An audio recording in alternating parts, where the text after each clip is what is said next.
Hello, everyone. GM. Welcome back to another episode of Overpriced JPEGs. It is time for another episode of Blockbuster.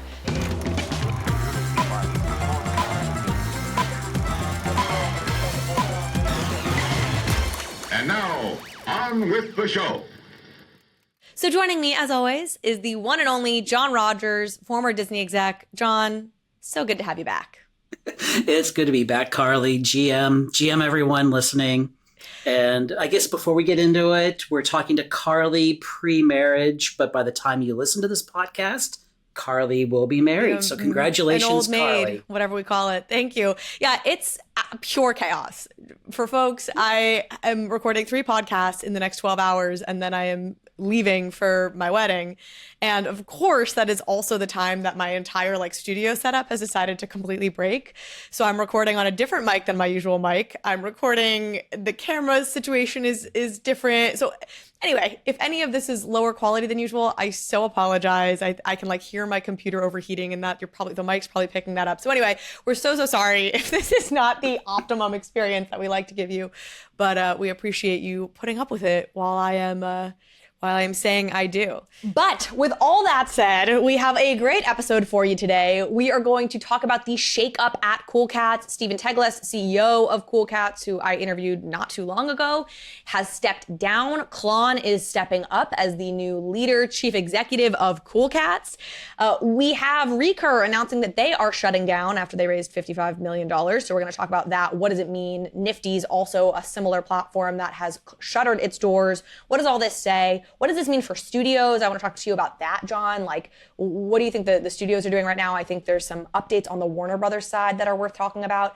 And then there was a new article by Bain about immersive entertainment and immersive entertainment as the future of entertainment. And this really starts to get at metaverse-y stuff that you and I talk about all the time, that you, John, talk about all the time. So I really want to put this article on people's radar, and I want to get your thoughts on it. That is going to be our show today. The last announcement I have is we are waiting on some administrative BS with the gin. I truly cannot apologize enough for how many delays that have come around with this bottle of gin. But we are officially announcing September 22nd as the redemption date for bottles of gin. That gives us a month. I'm going to be on a mini moon here for a couple of weeks. And I believe that we will have everything sorted in time for September 22nd to be the redemption date for the gin. So that means starting September 22nd, you can go on to our website. I'll give all those details, and you can redeem your NFT for the bottle of gin. Way more information about that will come out, but we feel pretty confident now that we can officially lock that in as a date, because we have one final hurdle that it seems like we're going to be able to surmount in the next week or so here before we're finally ready to get it public. I will make a much more excited announcement when literally every T has been crossed and I has been dotted. I will make it a bigger deal. But for now, I'm saying that since I am going to be off the air for the next couple of weeks, and I'm recording the content in advance. All right, with that long-winded introduction out of the way, we do need to hear a word from our incredible sponsors who make this show possible. And then, John, we're going to get into it. Y'all know the phrase, not your keys, not your crypto. Well, in a world where too many people have had to learn that the hard way, Overpriced JPEGs is proud to partner with Ledger, the world leader in critical digital asset security. Ledger's Nano S Plus and Nano X hardware wallets, paired with the Ledger Live app, Ledger's own software for setting up your Nano device and managing your crypto assets, is the easiest way to start your crypto journey while maintaining full control of your digital assets. You can use all your favorite dApps with Ledger Live, accessing 15 plus Web3 apps, including 1inch, Paraswap, Lido, and Zerion. So you can not only manage, but also grow your portfolio. And Ledger Live is available on mobile and desktop. Securing digital assets shouldn't be complicated. Ledger is as easy as it gets. Uncompromising security, effortless connectivity, full transparency, Ledger is your one-stop shop to trade and track crypto, grow your assets, and manage NFTs. Secure your future with Ledger. Visit shop.ledger.com today or check out the link in the show notes. I am so excited to announce that this year, Overpriced JPEGs has partnered with OPENSEA, the world's leading NFT marketplace built for everyone, creators, collectors, noobs, and experts alike. I'm an OpenSea user because they have the best selection of NFTs and a truly inclusive view of the ecosystem, supporting 8 chains and 8 global languages. I trust the systems they've put in place to keep the space safe, like copyright protection, malicious URL detection and removal, robust verification, and more. It's why they are the place to buy, sell, and create NFTs. That's right.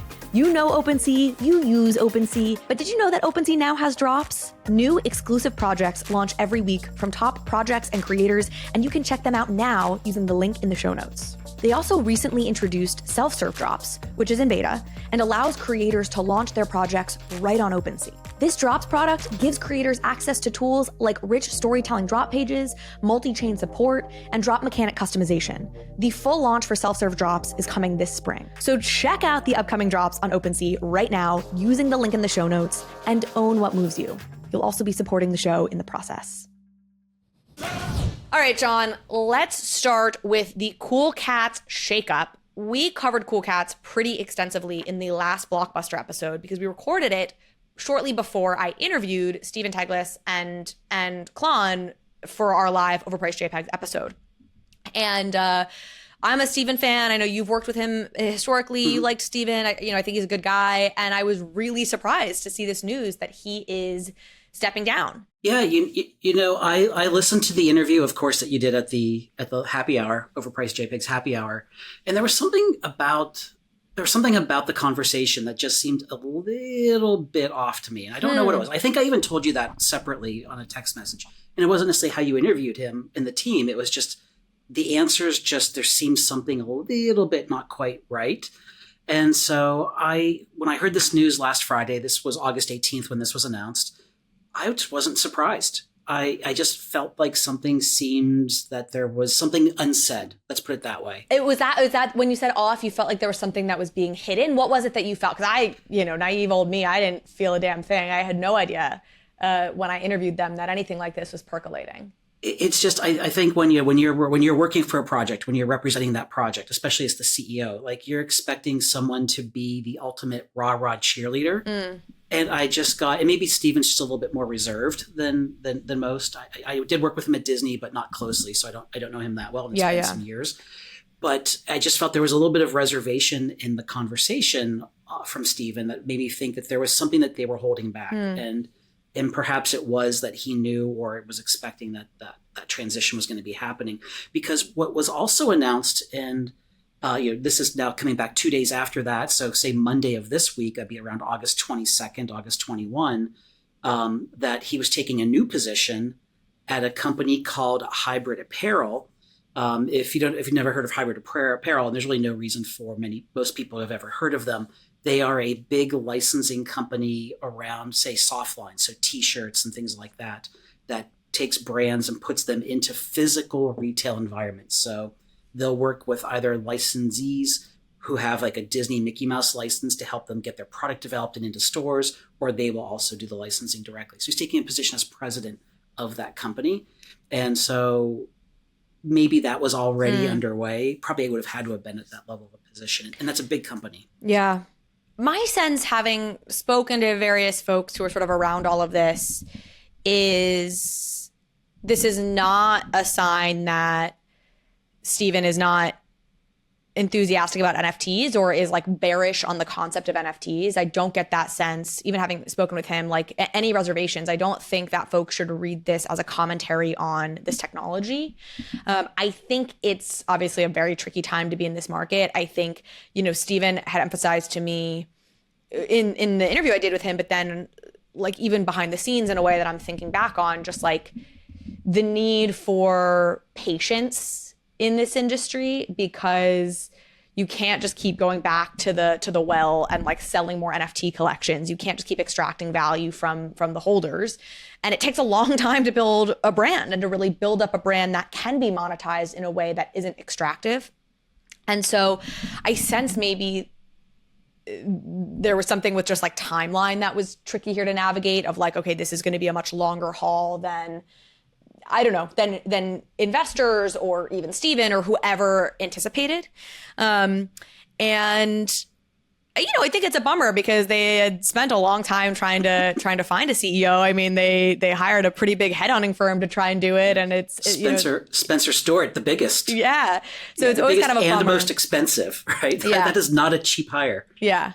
But at the end of the day, he's gone back to the world he was in before, and Klon is stepping up, and I give a lot of credit to Klon because he is, and he even said this in his announcement a bit, right? He's a creative first and foremost. And now he's been around all along this ride, obviously for 2+ years now. Like, he knows this business very, very well. I'm sure he's learned so much in this process.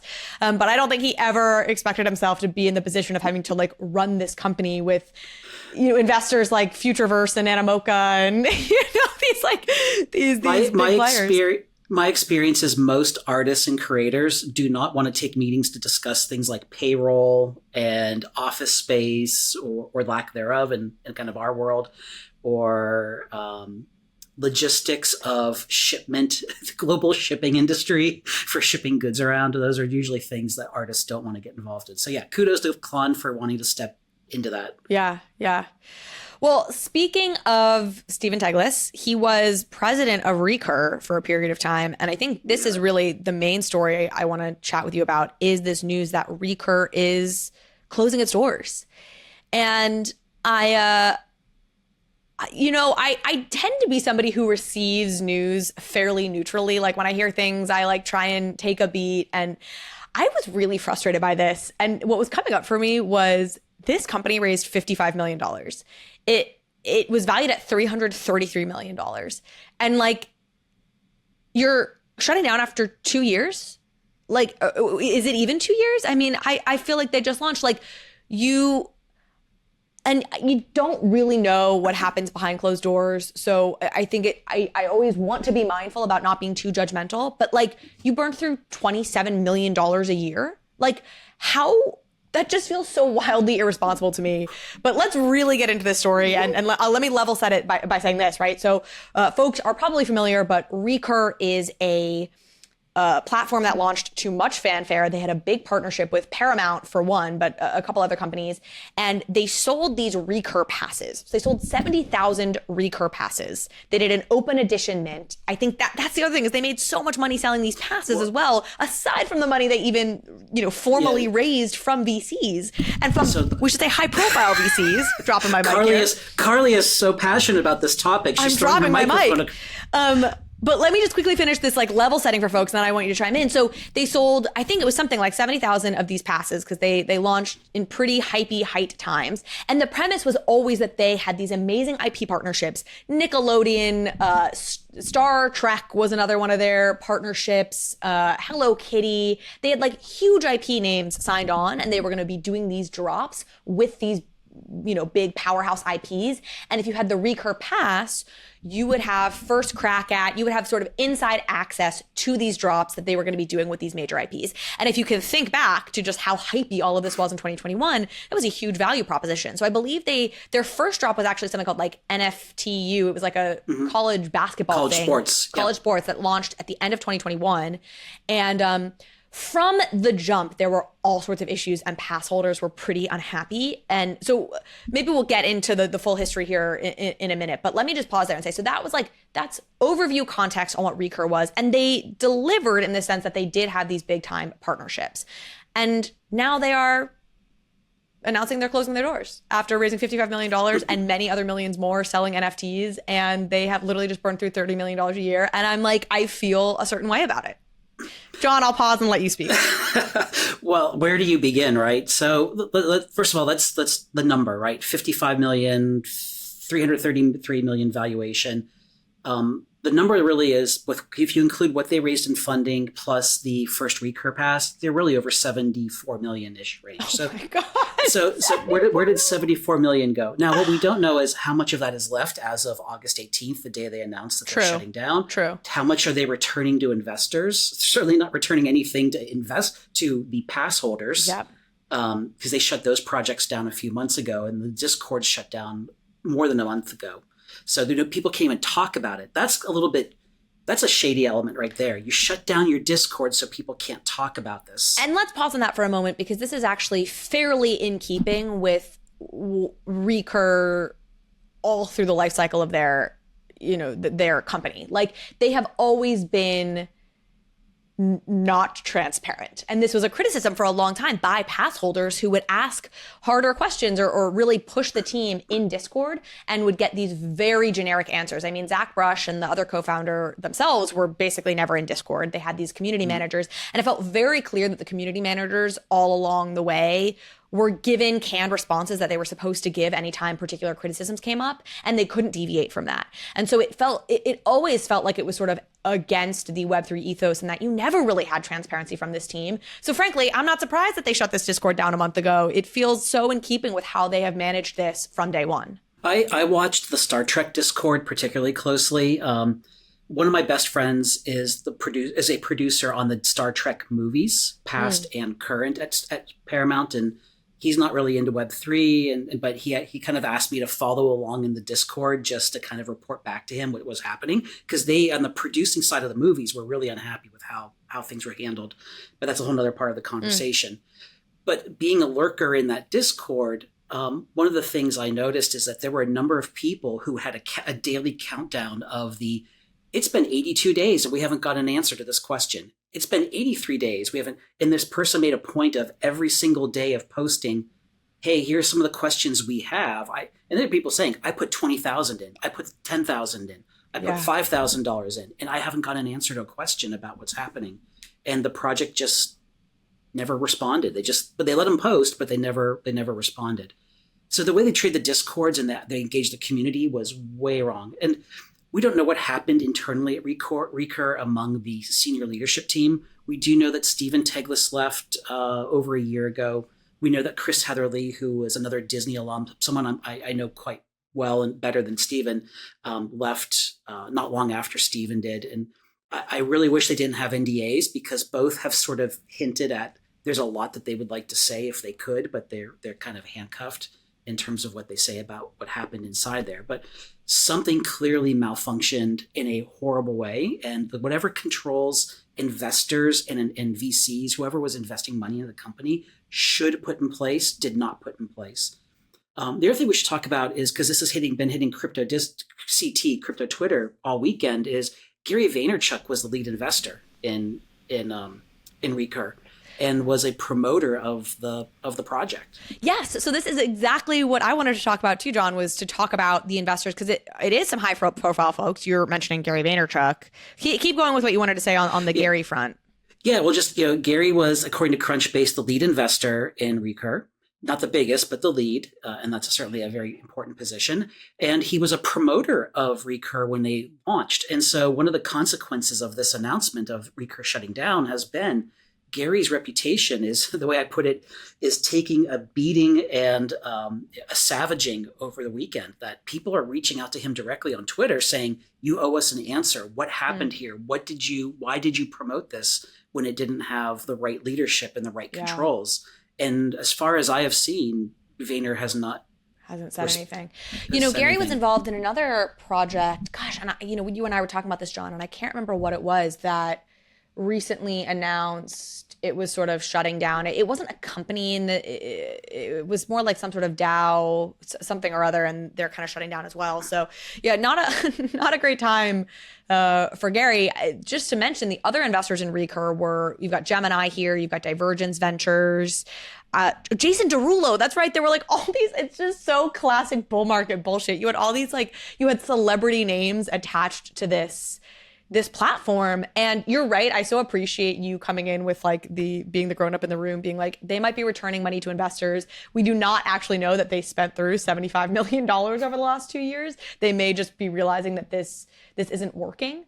But yeah, to your point about the Star Trek project, I mean, there were so many issues with RECUR. The biggest complaint you heard time and time again from folks who had these passes were that they sold 70,000 of these passes, and then they did all these different drops, Nickelodeon, different, Paramount drops like the Star Trek one and others. And it was even if you were a RECUR pass holder, it was so competitive to buy the NFTs that they would drop that many pass holders never once ever actually ended up getting to buy the NFT. Like they never ended up getting to buy RECUR NFTs, even though they had bought the pass, because the system for, it was like first come, first serve. The tech would break. People would sit there with pending transactions for like an hour. It was just, the tech was a complete shit show, and people would complain about it at every drop, and then nothing really ever changed. And it was just a complete lack of listening to the audience. And it's interesting. I mean, I Zach Brush, who's one of the co-founders, I did a panel with him, and I found him very confident. Let's put it that way. And in some ways, like, we'll see what happened when the book is written. I want to be really clear. Like, I do think it's too early. We don't really know what happened internally. You never really know. But like, this feels like such a classic case of like overly confident, 30-something white guy manages to get himself a lot of money. And I never like to make things about, like gender and race and anything else, but like that is kind of the vibe here. That's like, and then just like way overhypes a bunch of stuff, never really listens to the community, and then fucks off. Like, that's how it feels. I agree, that's how it feels. And I do believe that whether you call this a goodwill gesture to the larger community, whether you call this a responsibility, they owe their consumers, the people who bought and spent money on their product that has failed and was never delivered in full, they owe an explanation. Right. Like, they owe a proper accounting as to what happened, why it happened. And I don't know if we're going to get that, but I would certainly, if I put money into it, I would be insisting and screaming from the rooftops, like, you owe us some kind of explanation. I did speak to an investor, I won't name who, it was another investor in RECUR many months ago. We were talking about something else, and then it came up that they had invested in RECUR, and I was asking them about it because I was like, I have this sort of pretty mixed to negative impression of how this company has managed things, because it feels like from a front-facing perspective, they haven't done this very well.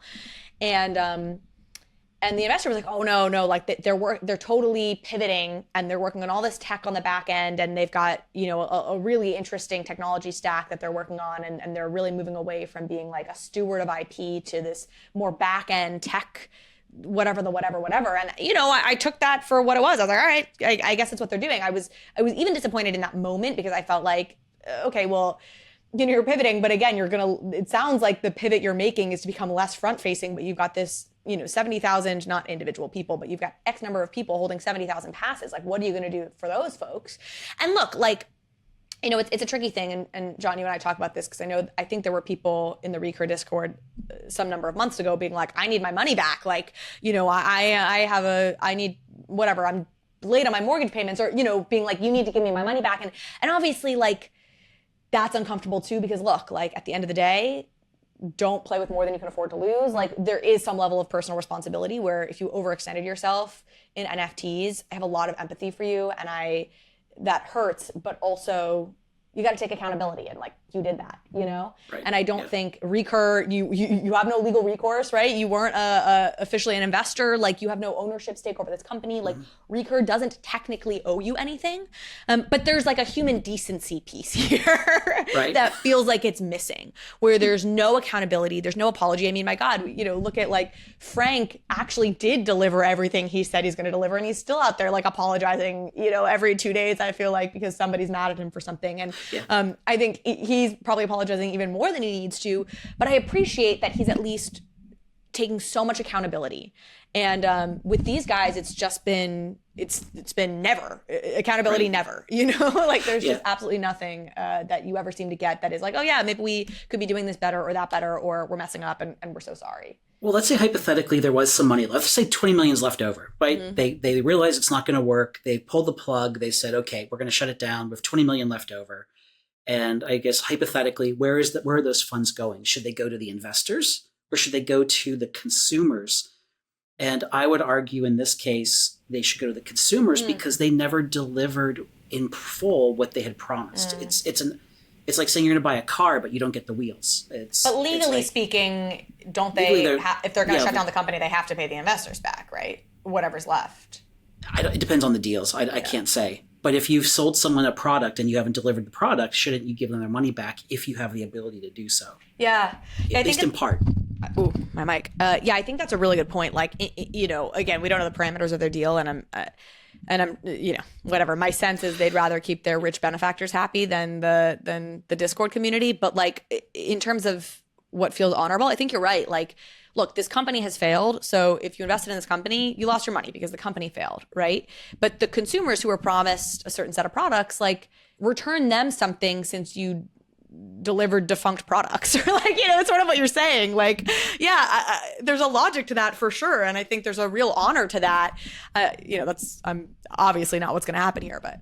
Every one of those investors in that company is a highly sophisticated, highly successful individual. Gary Vaynerchuk is a rich man.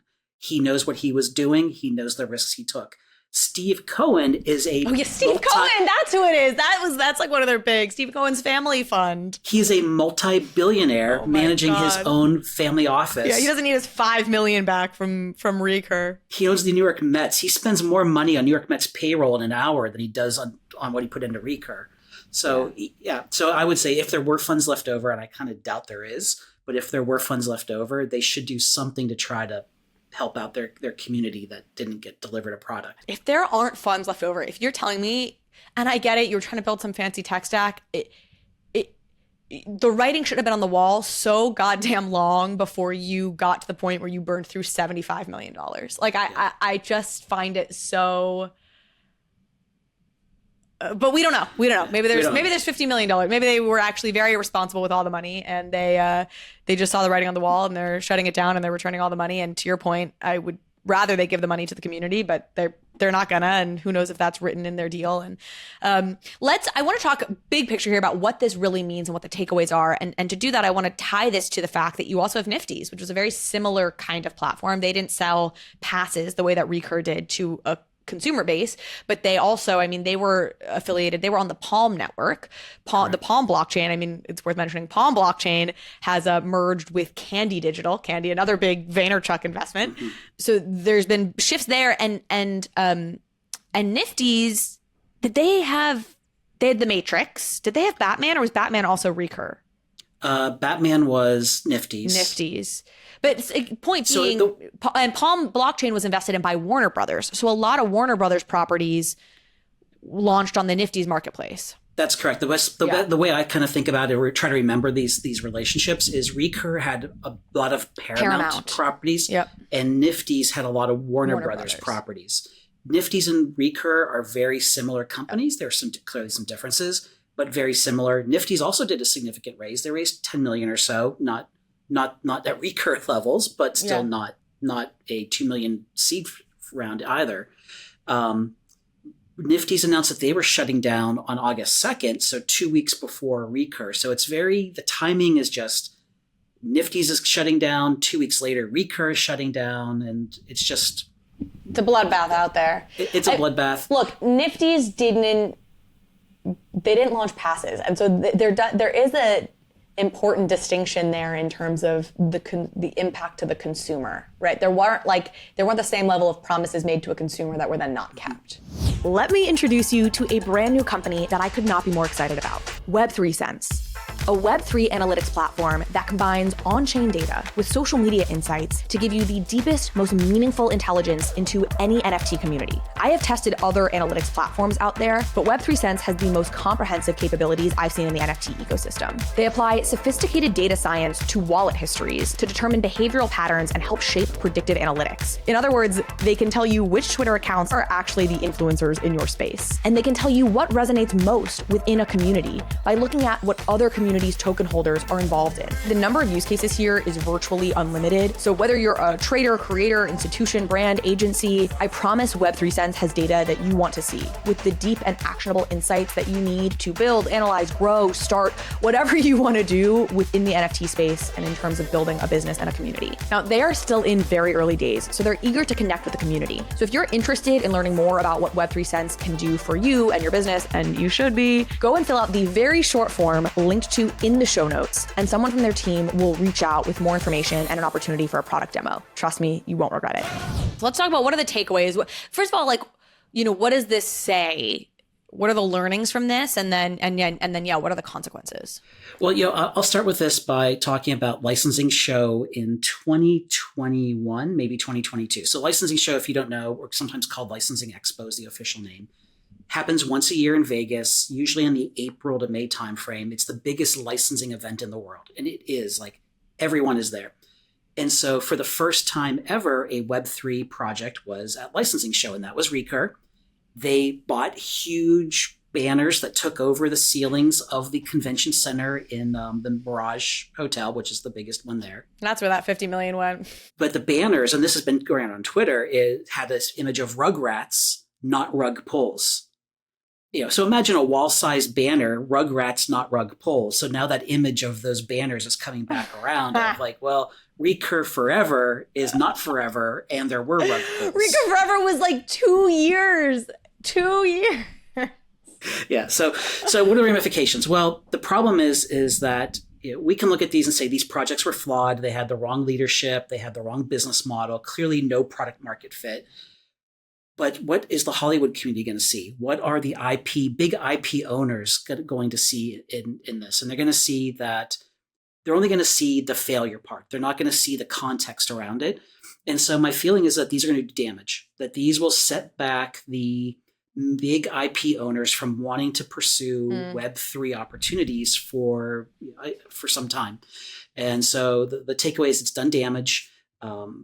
There's still a lot of teams building in that kind of space. I'm clearly working with a couple of them, and I'm still very bullish on that. But every conversation I have for the next probably 9 months is going to have to address RECUR or Nifties at some point, because I know they're going to get thrown in my face. In fact, they quite frankly are already getting thrown back at us. It's interesting though. Let me say in some ways my takeaway here, because you were critical of a lot of the drops that came out on both those platforms. In fact, I think you were critical of every drop that came out on both these platforms. I don't think there was a single corporate IP or Hollywood IP drop on RECUR or Nifties that you ever thought was well done. Maybe the poop drop was particularly appalling. Let me ask you this: has there been any major IP? I guess Love, Death, and Robots. Were there any major IPs that did an NFT that you thought have done it well? We've probably talked about this before, but I'm not remembering. I can't comment on Love, Death, and Robots because I worked on that, so that's kind of I'll just put that off to the side. I'm not thinking of nothing's coming to the top of mind, but if I spend a little bit of time, I'll come up with something. Can't think of any right now, but somebody's got to have done it well, right? Right? Somebody has to have done something good. Something okay, right? But my point with that being is, the idea that you could just slap a name brand IP on to something and make it sell was obviously a very misguided premise. And not how this is going to work in the end. And these most of these felt very cheap. They felt very cash grabby. You've obviously given the Happy Meal analogy here many times, where it starts to feel very Happy Meal-y. It's and we've talked about this before. Hollywood has seen NFTs as merch, where it's just like, hey, we license the IP and it gets slapped on a T-shirt and we sell a bunch of T-shirts and we get a cut of that T-shirt, right? That's how they've seen NFTs. And that's precisely one of the biggest takeaways, is that this licensing approach, it will work in the future. I'm sure there will be mass consumers who want to purchase licensed NFT Web3 products down the road. But that's not the product today that's going to work. And I think that's one of the biggest learnings, and not that it was too hard to see that. Right. But totally. And I think that part of the reason it doesn't work is because merch works, and I use this phrase all the damn time, but because there's context to merch, which is to say, I'm going to wear this out on the street and in the subway and maybe in an Instagram post, and people are going to see it and it's going to reflect back on my identity. And the problem with NFTs right now is that we still don't have that social context around them. We don't have the Instagram platform for NFTs. We don't have, the wallet that other people go and check to see what you own and buy to make any of this stuff matter. It all exists in a vacuum right now. And that's going to change. And this is where I've been saying this now on the show, like my kind of current working thesis. If you'd asked me 2 years ago, I used to say I thought tickets were the thing that was going to take this mainstream. But for me now, I really think it's actually more about digital twins of physical items. And as people start to automatically get digital goods linked to a physical good they wanted to buy, over time, you have enough of those digital goods, you're going to want to start showing them off. And Gen Z is going to be like, all right, well, I have all these digital, twins of these products. Like, I want to show this off somewhere. I want to see what other people have. And that's when you get the kind of Instagram-y platform or whatever it is that starts to create social context. And now, sure, maybe now you do want the Star Trek NFT to show off that you're a Trekkie as part of this collection that somebody's going to go look at. But it's not going to be some like cheap schlocky one. It's going to be like a cool thing that gives you other benefits or feels meaningful, has come directly from the Star Trek team. And that's when I think this resurges back. But it's not getting a bunch of 30-year-olds who are trying to now market Star Trek, like, cheap Star Trek ships. Not the Star Trek thing was fine that RECUR tried to do, but you're absolutely right. And that the thing that where Star Trek could have worked the way that RECUR was developing is it's supposed to be a game.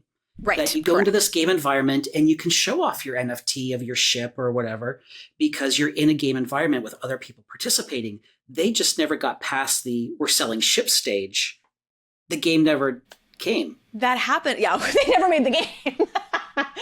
One of the problems they also had was, and this is the problem with having so many different groups that you're beholden to, they had this rarer kind of ship that RECUR pass holders were able to buy. And then they had a different, less rare kind of ship or less cool ship that they were selling to the general public. But more RECUR pass holders bought the NFT than the general public. So suddenly the ship that was supposed to be super cool and rare, there was way more of them. They didn't sell out the shittier ship. So then all of I think part of their game dynamics broke because the thing that was supposed to be rarer ended up being more common. Like there was just so much that, and I have empathy for, we're writing a new rule book here. So, it's hard to maybe get these all right in the first try, but also you had $75 million to try and get it right. So like, how much empathy do I have?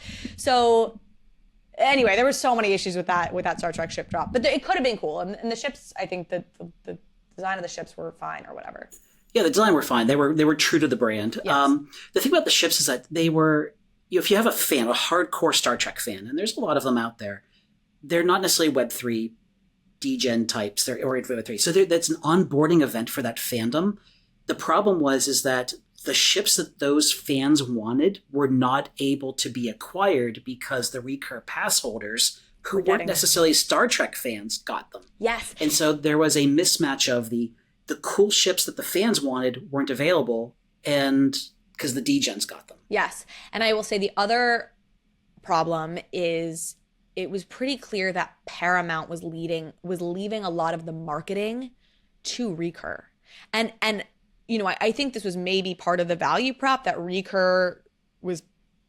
This is where they were positioning them way back when, and this was part of that pivot that they ultimately made, was they didn't want to have to be that person, that team anymore. But like, I do think the dynamic that they laid out was that they were going to be the marketers, not Paramount. And so that was part of the problem too, was with a lot of these, what we saw is like, it felt like the IP. But that's licensing. Right. That's licensing. The core IP people weren't actually talking to their own people about it. As we're talking about who has done this well, our friends on the Flow blockchain, Cryptoys. I think Cryptoys has done a good job with Star Wars, and they did Masters of the Universe. And what was striking to me with Masters of the Universe that they did is that Masters of the Universe, that account actually promoted the drop and talked about the NFTs. And I'll never forget, because I've talked about this on the podcast before, but people probably don't remember this. It was the funniest thing because, of course, Masters of the Universe starts tweeting out that they have these NFTs that you can get, and it was through Cryptoys.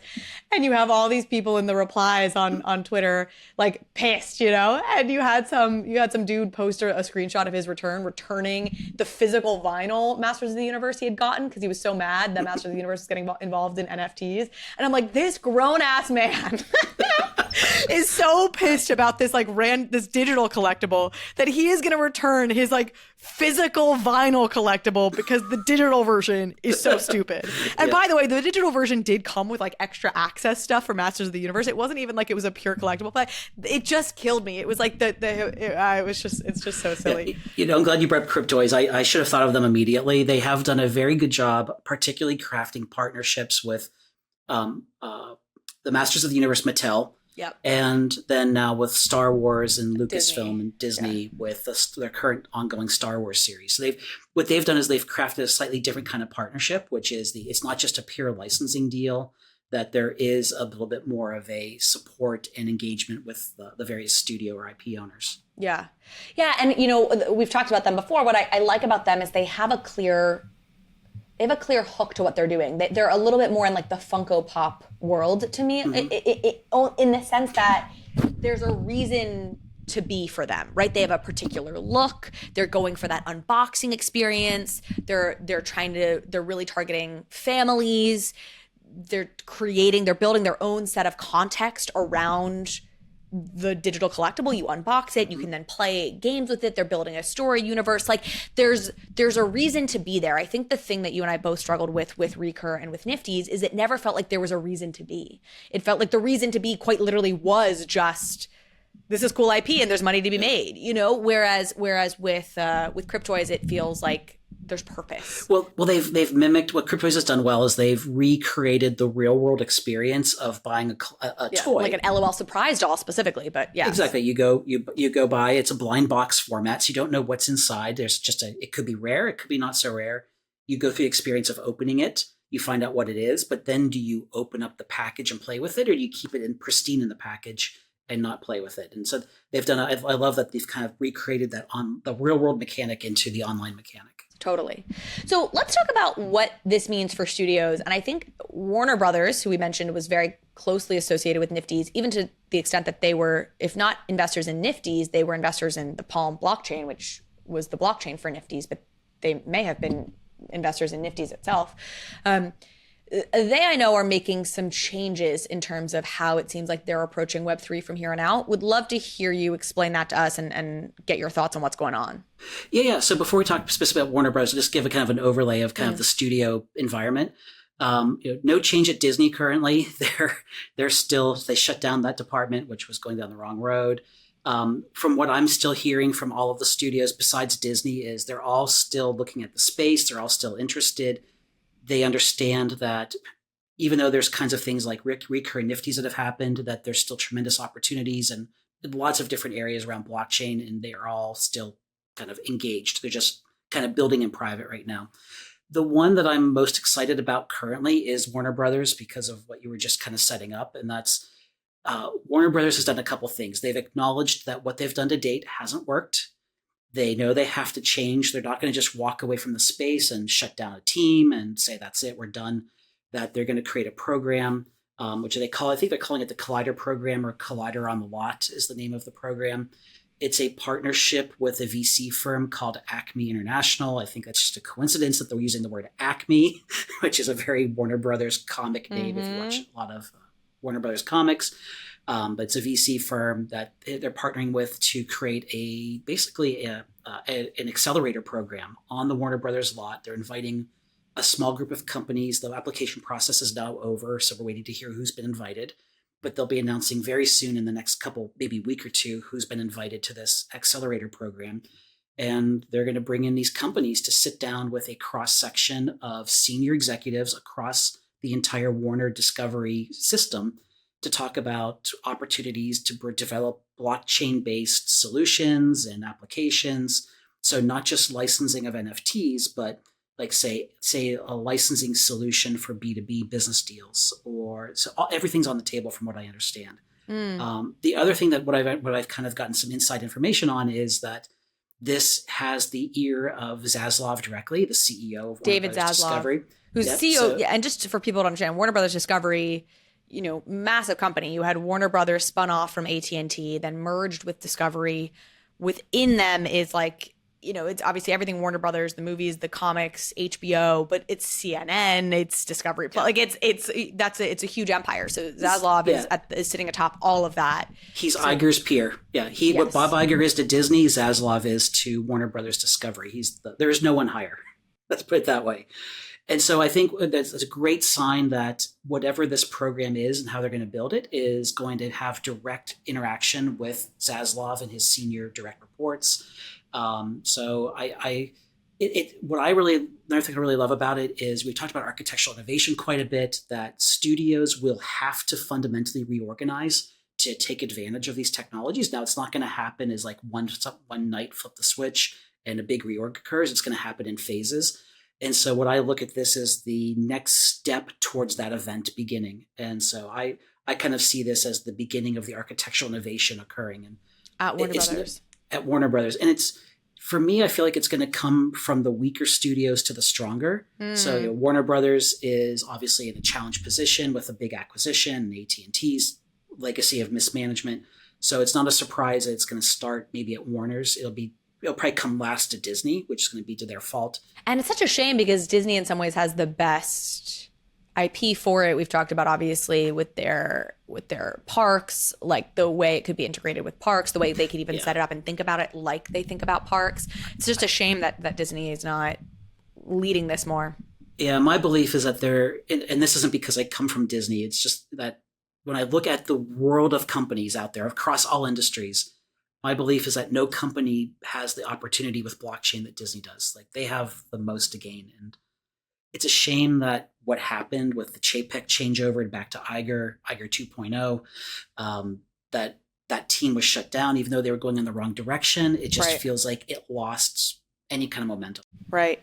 And there's obviously been plenty in this space made of the fact that Iger is on the board of Genies. So it's not like it's not something that's at least partially on his radar. But you got to imagine, I mean, Lord knows Disney has what Iger was quoted recently saying, like, the problems are worse than I even expected. He's got a lot on his plate. So I understand if this isn't them not working on this, them shutting down that team is not necessarily an indication that Iger doesn't see this as valuable. It's that it's like, stop the flooding from happening on the ship before you can start, making it go faster or whatever. I just completely made up an analogy, but I think that works. I have two perspectives there. One is, I've heard from some of my internal friends at Disney that the word from Iger, and this goes back maybe to the earlier, sometime since right when he came back, that the problems are significant enough. He wants them to focus on the fundamentals. Like, don't get distracted on the shiny new penny. Focus on the core fundamentals of the business and turning those around.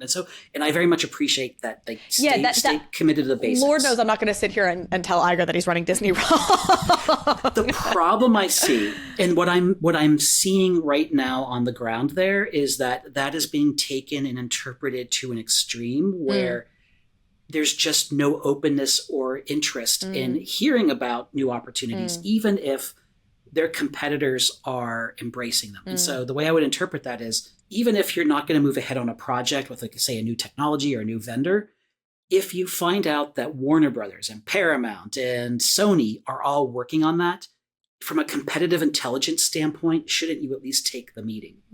And that's what's not happening anymore at Disney. And my feeling is that they're going to kind of swing back overcorrect in the other direction.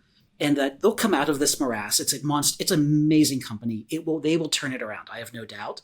But when they turn it around in 2 years down the road, will they have missed opportunities because they overcorrected and not wanting to consider opportunities? And that's my worry about what's going to happen. Yeah.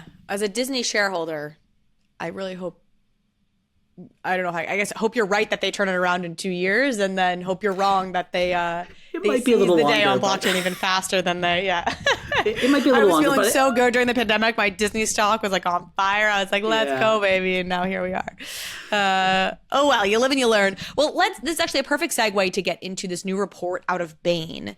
And an article, I guess, from Bain & Company. It's called The New Era of Immersive Entertainment. Subtitle here, How Will Media Companies Navigate the Shift from Lean Back to Lean Forward? We'll put this in the show notes.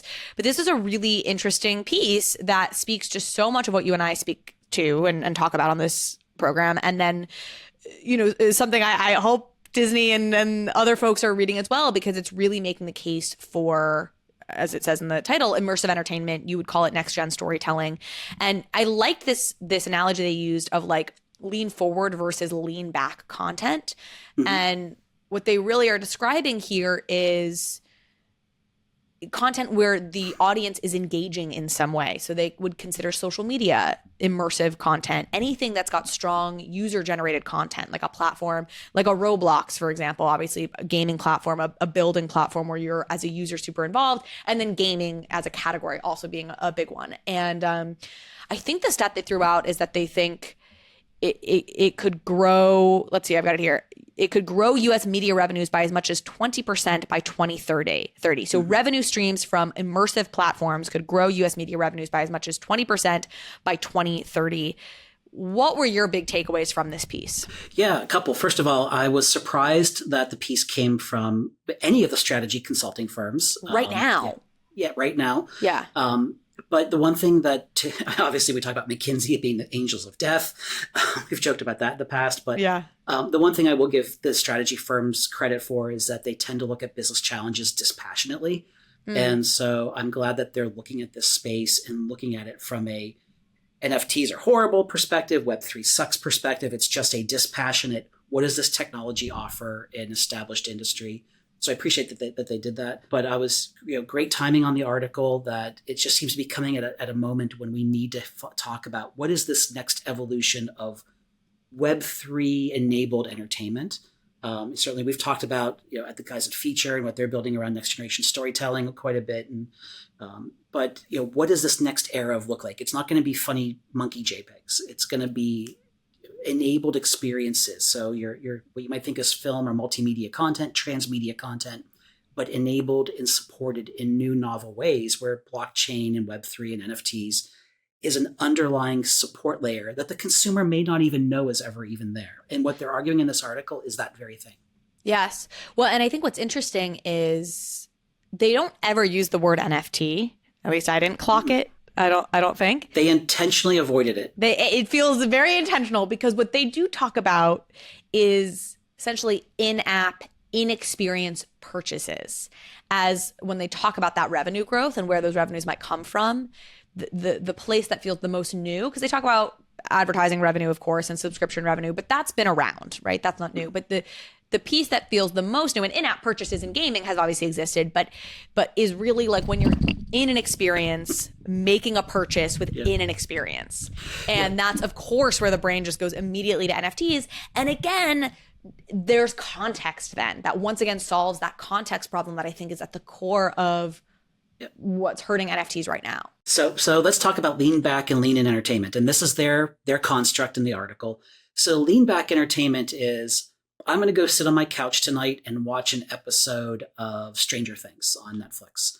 And I'm going to watch that for an hour and do nothing for the hour, but veg out, maybe multitask with my iPhone or something. And then I'm going to go do the next thing. And so that's traditional entertainment. It's very passive. And that's kind of it. You watch a show and you move on to the next thing. Lean in entertainment is what they're saying is, imagine watching Stranger Things, but all of a sudden you now have an option to purchase a collectible of a costume or a monster or a prop from the show. And maybe it's a digital collectible, could even be physical in some cases. But having that opportunity to lean in and engage the show in some way, or perhaps interact with the content that influences the way that you're experiencing the content, or social, such as real-time social interaction with other people watching the show at that moment. All of those are what they call lean in. And so what they've said is that by embracing lean in, they're going to grow, they believe media entertainment could grow 20% over the organic growth that would occur anyhow otherwise. Right. So it's kind of, one way to think of it is found money or found opportunity for media companies by embracing immersive entertainment. And yes, you're right. They never say NFT specifically. They never even say Web3, I don't think specifically. But when you read through their descriptions of the experiences, the only way in which those can be enabled is through Web3. Mm-hmm. And so that's, I think it's going to be an article I keep close at hand to use in meetings and share with people. There's so much in this that's interesting in this piece. I'm looking here again, going through it again, and it closes in this, like, what it means to you. Like, what does everything we've talked about above mean to you? And number one, they say, is build or enhance a robust franchise engine. We've obviously talked about franchise IP many, many times, and you've talked about the need for fresh kind of franchise IP in the way that NFTs could be a vehicle for developing fresh IP. They actually say here that Warner recently announced a franchise first strategy, aiming to produce more franchise films tied to consumer products and other media formats, including video games and TV spinoffs. So that's interesting, because obviously Disney really pioneered that, but Warner trying to lean more heavily into the franchise model. And it says here, like, franchises cultivate fandoms that enable new ways to monetize content. Some companies will only greenlight content with franchise potential. start building the engine to monetize fans and activating your IP across multiple mediums. And that very sentence is the sentence that I highlighted and saved, because that very sentence is the one that's, how are you going to monetize those fans and activate those fans in the IP? Yes. And that's where what we're building in Web3 across multiple companies. Many people are working on this challenge, many teams, but collectively, that's, I believe, one of the key things that we're building to add to the world is the ability for media entertainment to engage fans that in some new ways like that. Yeah, I mean, it all compounds on itself, right? Like you need more IP in this new world as we continue to just consume more and more, and you can get some of that fresh IP from NFTs, but then you also want new ways to monetize that IP, and NFTs can also be the new ways to monetize that new IP. I mean, like there's so many layers to the stack, which of course we've documented in many times over in the past number of episodes that we've done here. The second thing they say is when it comes to what does this mean for you, identify and invest behind required technology and talent. This is interesting. Again, I can't believe they don't use the word the NFT or Web3. I love this article. I know. My favorite article. Maybe this should be the title of the episode. And it says, understand the tech stack of the immersive era and what you need to own or build on, such as gaming engines for developing immersive experiences and platforms for hosting them. Determine new skills and talent needed to create lean-in content and build organizational muscles for live ops. For example, capabilities for running real-time media operations and non-linear storytelling as gaming companies do. Ultimately decide whether to buy, build, or partner, and then begin to experiment is the last tip they give us here. That's the architectural innovation part of this, that you need to start investing in the technology and in the staffing, the knowledge, the expertise to be able to make it happen. And if you don't do that, then you're going to get passed over. And this is the metaverse. Like, we get so hung up on defining the metaverse and the Ready Player One vision of it all. But like all of this is what we're talking about, is just this like increasingly immersive, non-linear, more engaging, higher adrenaline forms of, higher dopamine forms of entertainment is really in some ways everything we're talking about. And the other stat they had in here was that, something like, it's like for people under 35, 50% of their half the time they spend consuming media is already spent in immersive media contexts. So again, like gaming, social media, UGC, environments, etc. Yeah, absolutely. So I'm glad Bain published this. I'm glad that they're thinking about it in this way. Ending on a high note. Yeah. Look at us go. Starting kind of dark, companies shutting down, lots of money wasted, IPs burned. But we end with a high note of theoretical possibility. But think of those bookends, right? We were talking about RECUR and Nifty shutting down, but they were building on a model around more of licensing, still too early for that, where Bain is saying more of the opportunities around this immersive entertainment element of it, which still has a lot of pieces that need to be built to be realized. And so I think those are two very nice bookends to each other. You're right. Well, John, thank you as always for being here. Another great episode in the books, another blockbuster in the books. And I will see you next time. All right, GM everyone, and congratulations, Carly.